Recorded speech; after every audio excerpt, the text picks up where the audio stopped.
Numerical 4.18 for the reaction, ये reaction given है हमको और केपी की वैल्यू दी है, तो हम गिवन लिखेंगे पहले। गिवन पे भी मार्क्स होते हैं तो लिखना चाहिए। देखो केपी गिवन दिया है 3.356 इंटू 10⁻17। कुछ आता हो या ना हो ये लिख दो। फिर कैलकुलेट करने को बोला है delta H not for the reaction at, इस रिएक्शन का डेल्टा एच नॉट फाइंड करने को बोला है। और 25 डिग्री सेल्सियस है, तो टेम्परेचर हमारा क्या है 25 डिग्री सेल्सियस, केल्विन में कन्वर्ट करना पड़ता है। तो क्या हो जाएगा 25 प्लस 273 केल्विन, तो 298 केल्विन हो जाएगा। ओके, फिर उसके बाद हम क्या बोलते हैं, हाँ उसके बाद टू फाइंड, फाइंड क्या करना है हमें वो लिखेंगे।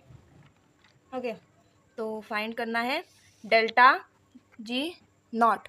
ओके, इतना लिख दिया हमने। अभी हमारे पास फॉर्मूला है। ओके, तो फॉर्मूला क्या है, delta G not is equal to -2.303 R T log to the base 10 K P.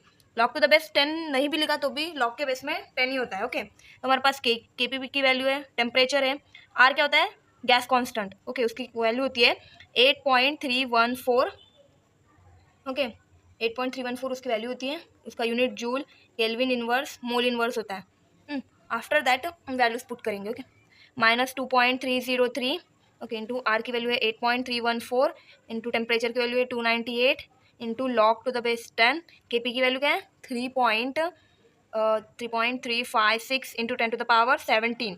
Okay, तो उसके बाद क्या है, सिंपल से देखो 1 2 3, ये 3 वैल्यूज हैं, इनको इतना इंटू नहीं करना है, हम तो लॉग से ही निकालने वाले हैं। पर सबसे पहले ये इसको सॉल्व करेंगे। ओके, तो इसको सॉल्व कैसे करेंगे, ये एज इट इज आ जाएगा सब कुछ। Okay, 8.314 into 298। ओके, इसका लॉग कैसे निकालेंगे, तो देखो ये इंटू में है, तो ये देखो ये क्या होता है log 3.356 okay plus log 10⁻17। Okay, तो ये 17 सामने आता है। देखो ये एक ये है हमारे पास कि log x to the power कुछ भी है, यानी कि क्या बोल सकते हैं, log x to the power 2 है तो फिर 2 सामने आ जाता है।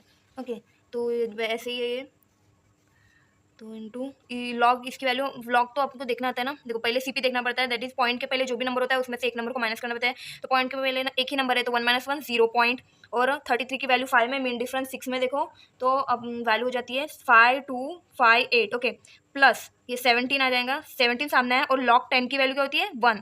ओके, देखो लॉग 10 की वैल्यू होती है 1, उसके बेसिस पर हमने ये लिखा है 17। तो फिर 17 प्लस हो जाएगा तो क्या हो जाएगा 17.5258। ओके, अब ये जो हमने वैल्यूज है वो लिखेंगे, तो -2.303 इंटू 8.314 इंटू 298, 1 2 3 और ये 4 जो हमारे पास वैल्यूज आ चुके हैं। और अभी हम इनमें रिलेशन को क्या है मल्टीप्लिकेशन का है।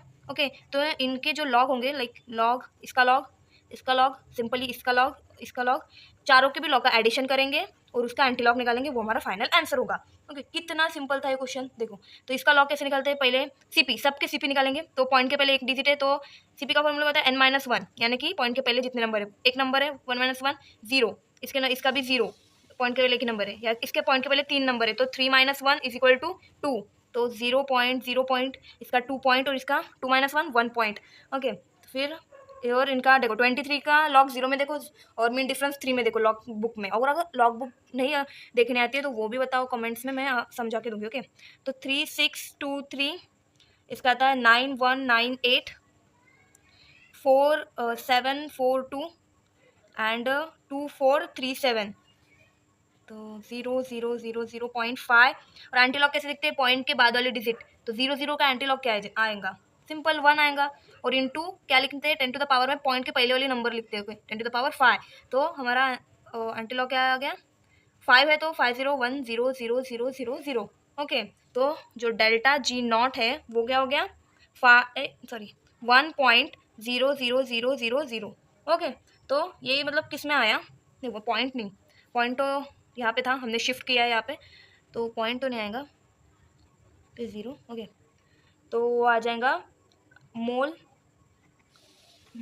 जूल मोल इनवर्स में आ जाएगा। बट हमें यहाँ पे अगर देखें हम तो गिवन नहीं है, तो हम इसको किलो जूल में कन्वर्ट करेंगे। तो delta G not is equal to kilo joule में कन्वर्ट करने के लिए क्या करना पड़ता है 10 to the power 3 joule mole inverse, तो 10 टू द पावर -3, तो क्या हो जाएगा delta G not is equal to 1000 and K J mole inverse. Okay, ये आ गई हमारी डेल्टा जी नॉट की वैल्यू। कोई भी अगर प्रॉब्लम आए तो प्लीज़ पूछो। Thank you.